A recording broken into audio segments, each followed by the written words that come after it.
Hello magic ಹುಡುಗಿ ಸ್ವಾಗತ ಸುಸ್ವಾಗತ. ಇಲ್ಲಿ ಅಜಿತ ಬೇಜಾರು ಮಾಡ್ಕೊಂಡು ನಿಂತಿರ್ತಾನೆ. ಅರ್ಚಕರ ಹತ್ರ ಗುರುಗಳ ಹತ್ರ ಶ್ರವಣ್ ಮತ್ತೆ ಅಜ್ಜಿ ಹೋಗಿ ಕೇಳ್ಕೊಡ್ತಾರೆ. ಏನ್ ಪರಿಹಾರ, ಏನು ದೇವ್ರನ್ನ ಕಲ್ಯಾಣೋತ್ಸವ ಮಾಡಿದೆ, ಏನ್ ಸೇವೆ ಮಾಡ್ಬೇಕು, ಕಿರೀಟನ ಹೇಗೆ ಬೆಳ್ಳಿದ ಚಿನ್ನದ ಅಂತಂದಾಗ ಅದೇನು ಬೇಡಪ್ಪ, ಮನೆ ಹಿರಿ ಮಗ ಅಜಿತ ಹೋಗಿ ಭಿಕ್ಷೆ ಬೇಡಬೇಕು, ಒಂದು ಪೊಲೀಸ್ ಅನ್ನೋದನ್ನ ಅಮ್ಮದನ್ನು ಮರ್ತು ಬಿಟ್ಟು ದೇವ್ರ ನಮ್ಮ ಅಮ್ಮನಿಗೆ ಆಯುರ ಆರೋಗ್ಯ ಕೊಡು ಅಂತ ಅದ್ರ ಖಂಡಿತ ಕೊಡ್ತಾನೆ ಭಗವಂತ, ಮಳೆ ಬರ್ತದೆ ಅವ್ರಿಗೆ ಜೀವ ಅಂತ ಹೇಳಿ ಅಂತಾರೆ. ಮತ್ತೆ ಅವ್ರು ಮೊದಲನಂತ ಆಗ್ತಾರೆ ಅಂತ ಹೇಳ್ತಾರೆ. ಸರಿ, ಸತ್ಯನ ಬಂದು ಕುಕ್ ಕೊಡ್ತಾರೆ. ಸಂಗೀತಮ್ಮ ಅಂತ ಕೂಗಿ ಈಚೆ ಬಿಡ್ತಾಳೆ. ಪಾಪ ಬಿಸ್ತರ ಅಡುಗೆ ಮಾಡ್ತಾ ಇದ್ರಲ್ಲ, ಅದಕ್ಕೆಲ್ಲ ಇರ್ಬೇಕು ಅಂತ ಅಂದಾಗ ದೇವಿ ಅನ್ನೋದು ಇಲ್ಲ, ಅವರು ಕೋಮಾಗ ಹೋಗಿದ್ದಾರೆ ಸಂಗೀತ ಅಂತ ಹೇಳ್ತಾರೆ. ಆ ಕೋಮಾಗೆ ಯಾಕೆ ಅಂದಾಗ ಅಜಿತ ಸ್ವಲ್ಪ ಘಟನೆ ಹೇಳ್ತಾರೆ. ನಾನು ಭಿಕ್ಷೆ ಬೇಡಿದ್ರೆ ಖಂಡಿತ ಅಮ್ಮ ಬದುಕ್ತಾರಂತೆ. ಆಯ್ತು ಅಜ್ಜಿ, ನಾನು ಹೋಗ್ತೀನಿ ಅಂತ ಹೇಳಿ ಹೊರಡ್ತಾರೆ. ಅದಕ್ಕೆ ದೇವಿ ಅನ್ನಿದ್ದವಳು, ಇಷ್ಟಕ್ಕೆಲ್ಲ ಅದು ಭಿಕ್ಷೆ ಬೇಡ ಅವಶ್ಯಕತೆ ಇದೆಯಾ ನಿಮ್ಗೆ, ಇಲ್ಲಿ ಪೊಲೀಸ್ ಡಿಪಾರ್ಟ್ಮೆಂಟ್ ಅಲ್ಲಿ ಇದೆಯಾ ಅಂದಾಗ ರಾಮಣ್ಣ ಇದ್ದರು, ಅವಳಿಗೋಸ್ಕರ ನಾನ್ ಬೇಡ್ತೀನಿ, ಇಡೀ ಪ್ರಪಂಚದಾದ್ಯಂತ ನಾನು ಬೇಡ್ತೀನಿ ಅಂತ ಹೇಳ್ತಾರೆ.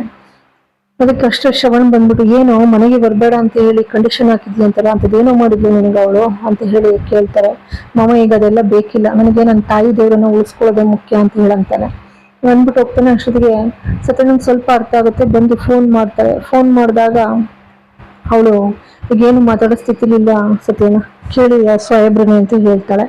ಈ ಕಡೆ ನಚ್ಚಿ ಕೂತಿರ್ತಾನೆ. ಬಂದಿದ್ದು ಅವಳು ಒಪ್ಕೊಳ್ತಾಳೆ, ಅಳ್ತಾನೆ. ಅಳ್ತಾ ಇದ್ದಾಗ ಅದಕ್ಕೆ ಯಾಕೆ ನಚ್ಚಿ ಅಳ್ತೀಯ ಅಂತ ಹೇಳಿ ಅವಳು ಅಂಜು ಅಂತಾಳೆ.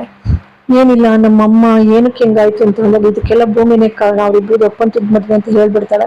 ಅದಕ್ಕಷ್ಟು ಫೋನ್ ಮಾಡ್ತಾನೆ. ಅದಕ್ಕೆ ನನಗೆ ಒಂದೇ ಒಂದು ವಿಷಯ ಗೊತ್ತಾಗ್ಬೇಕು, ಚೆನ್ನಾಗಿದೆಯಾ ಅನ್ನೋ ಇದು, ಅಮ್ಮ ಚೆನ್ನಾಗಿದಾರ ಅಂದಾಗ ಇಲ್ಲ ಹಂಗೆ ಇದಾರೆ ಹೇಳಿ, ಅದೇನ್ ಕೇಳು ಮೈದು ಅಂತ ಅಂದಾಗ ಇದಕ್ಕೆಲ್ಲ ನೀವೇ ಕಾರಣ, ನಿಮ್ದು ಕಾಂಟ್ರಾಕ್ಟ್ ಮದ್ವೆನ ಅಂತ. ನಂಗೆ ಅದೆಲ್ಲ ಗೊತ್ತಿಲ್ಲ, ನಿಮ್ಮ ಅಣ್ಣನ ಕೇಳೆಲ್ಲ ಹೇಳ್ತಾರೆ ಅಂತ ಹೇಳಿ ಅಂತಾಳೆ.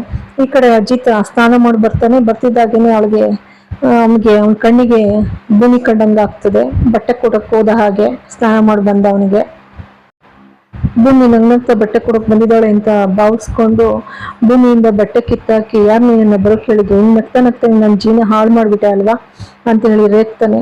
ಭೂಮಿ ಒಂಥರ ಹಂಗೇನೆ ಸೈಲೆಂಟ್ ಆಗಿ ನಿಂತ್ಬಿಡ್ತಾಳೆ. ಇಲ್ಲಿಗೆ ಸಂಚಿಕೆ ಮುಕ್ತಾಯವಾಗ್ತದೆ. ಎಲ್ಲರಿಗೂ ಕೂಡ ಅನಂತ ಧನ್ಯವಾದಗಳು.